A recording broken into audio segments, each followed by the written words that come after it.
Finding your way through the maze of merchant processing can be a challenge. Are you confused about what you're being charged? After watching this short video, you should be able to tell what type of fee structure you are being billed for, and more importantly, know if you're getting the best rate without relying on what a salesperson is telling you. Let's start with understanding the process of accepting credit cards. It starts with the consumer presenting their credit card to the merchant.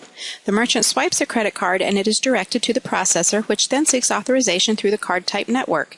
Interchange directs the inquiry to the correct card issuing bank of the consumer.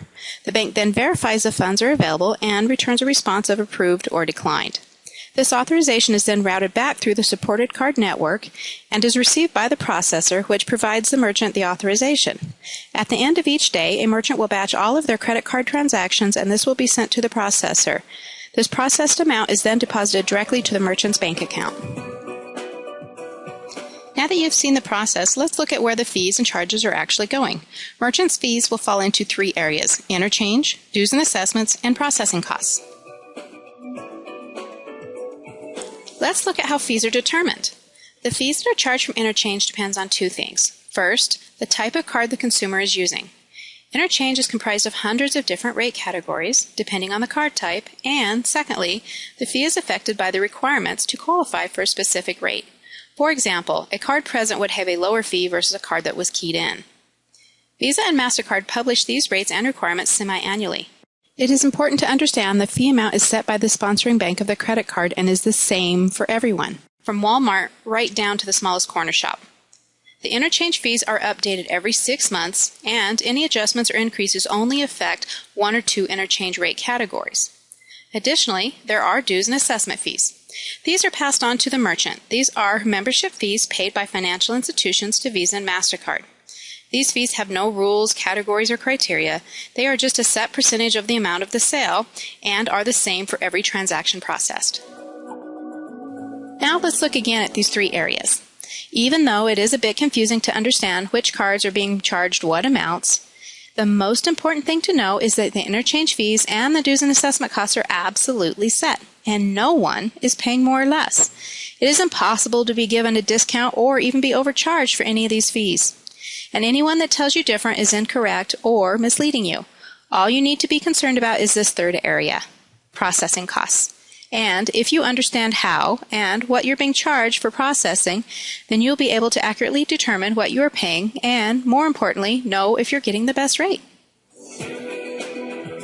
So let's break down this third area of processing costs. There basically is only two types of fee structures in the industry: tiered pricing or Interchange Plus. Tiered pricing is often referred to as bucket pricing. This is the most commonly used pricing structure in the industry.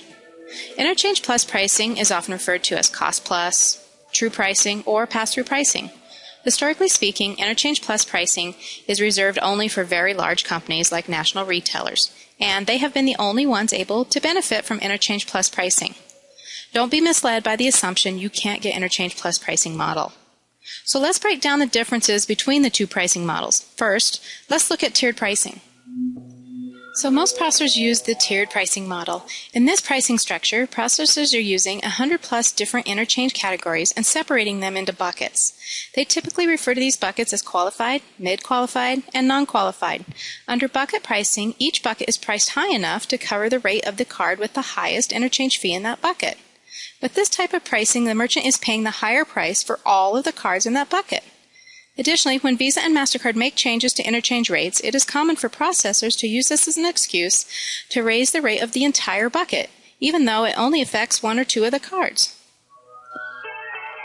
Merchant account processors use their own discretion to determine what categories of interchange each card will be separated into the tiered pricing model. The criteria for which each processor uses to determine this differs greatly between each of them. This makes it almost impossible to accurately compare processors in a tiered pricing structure.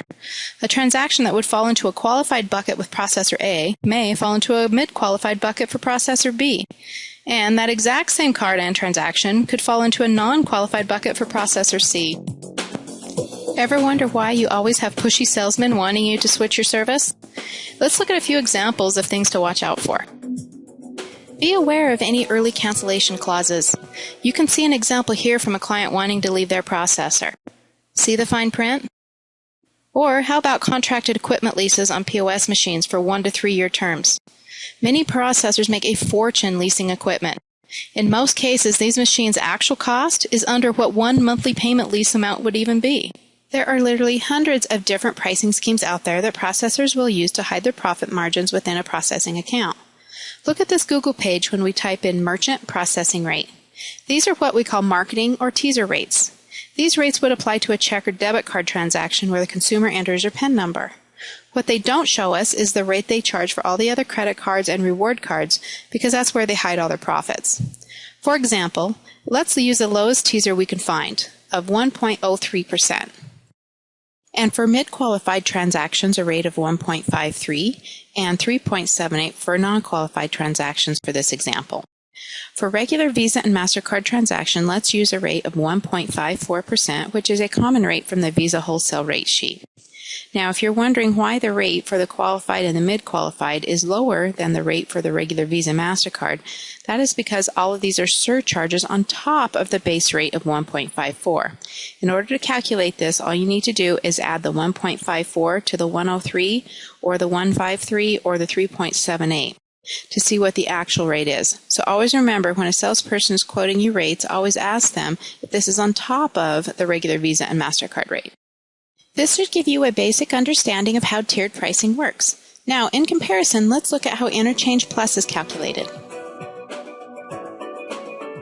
With true Interchange Plus pricing, the actual costs are passed through to the merchant, and all of the costs of the processing are disclosed for the merchant to see, including interchange and the dues and assessment costs.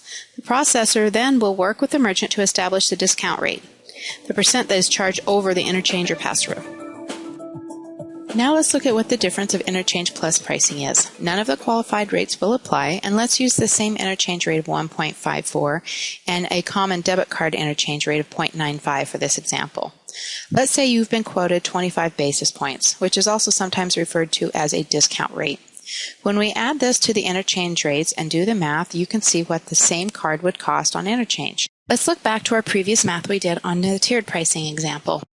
You can see why Fortune 500 companies and large retailers demand Interchange Plus pricing over the tiered pricing structure. The advantages of Interchange Plus pricing is you have a processing rate that is determined up front. If an interchange rate is adjusted up or down, it automatically takes effect and will only affect a rate on a few of the cards. With no hidden costs and a statement you can actually understand, you will be receiving the most competitive pricing available, and it will be easy for you to compare to other processors with no games. So now that you understand the difference between the commonly used bucket pricing and the highly sought after Interchange Plus pricing, you can look at your current statement, and if you see words like qualified, mid-qualified, or non-qualified in line items, then you know you're on tiered or bucket pricing. Be aware, some of these statements can be very confusing, and they do that on purpose. Many merchants have been told they are on interchange pricing when in fact they're not. The easiest way to know for sure is to let us help you look at your statement. One reason being that you need to look at the whole statement. You may have a low rate in one area, but they're charging you 30 cents a transaction to authorize it, which is very common. They may have a monthly minimum that override any cost savings you might be thinking you're getting. Or they have given you true Interchange Plus rates, but are adding an excessive rate to the cost. No need for second guessing. Find out for sure. We will help you break down your statement for free and determine what pricing structure you're currently on, and more importantly, what you could be saving. You can fax or email it in, and you can black out any account numbers or any private information. That's not all. Just in case you were wondering, our company does offer true Interchange Plus pricing. We are so confident that we have the absolute lowest merchant pricing. If we can't save you money over your current processor, we will give you $1,000 for your time. No questions asked. See if you can find a processor willing to do that. So really, it comes down to the tiered way or the Interchange Plus way. I hope you found this video to be helpful and informative. Please call us with any questions you may have. We look forward to amazing you with rates that you thought were impossible to get.